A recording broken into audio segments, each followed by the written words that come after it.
Gorilla Monsoon, Ivan Putski, and Haystack Calhoun defeated Buggsy McGraw and the Blackjacks on that same Madison Square Garden card. And so I've got Ian Douglas's book about Buggsy McGraw. I'm going to hold it up for our video watchers.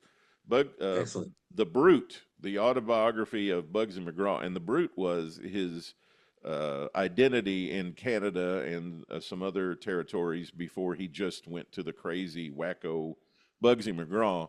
And he wasn't that crazy wacko guy here in 75 in the WWF. He was a very rough and tough, serious heel type guy. And I wanted to relate, and this is some interesting stuff here about how he got there.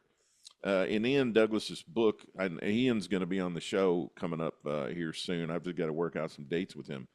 But it says, when I was in Japan with Gorilla Monsoon, he kept prodding me to come to New York. The only things that held me back from making a move were Gorilla's demeanor, which I took to be condescending and rude, and also the fact that I'd been having such tremendous success in Vancouver. Now, since the money as a main eventer for Shire wasn't what I envisioned it to be, there was nothing holding me back from seeing if pastures in New York would be greener.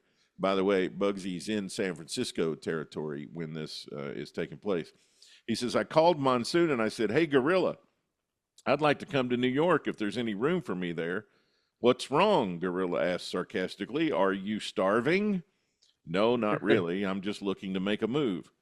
So Gorilla went to Vince McMahon Sr., who called up Roy Shire to hash things out with him. And the next time Roy saw me in the locker room, he seemed annoyed by my abrupt departure. He said, yeah, New York probably is a better fit for you, Roy uttered sarcastically. Guys don't have to work very hard to get over with fans there. You'll fit right in. Shire's comments couldn't sour my attitude toward him any further because my opinion of him was already in the toilet. He was a rude, belligerent, annoying prick. And despite his payoffs generally being decent, the way he would toss paychecks to his wrestlers and act like he couldn't care less about us really rubbed me the wrong way. I was so frustrated and irritated with Shire and so livid about working on top of the territory and not making any more money that usually came with main event positions that I told Lonnie Main, man, I'm so pissed at Shire, I'm just going to beat the crap out of him. Said, you got to do it in San Jose. That's the next night he'll be in the dressing room with us.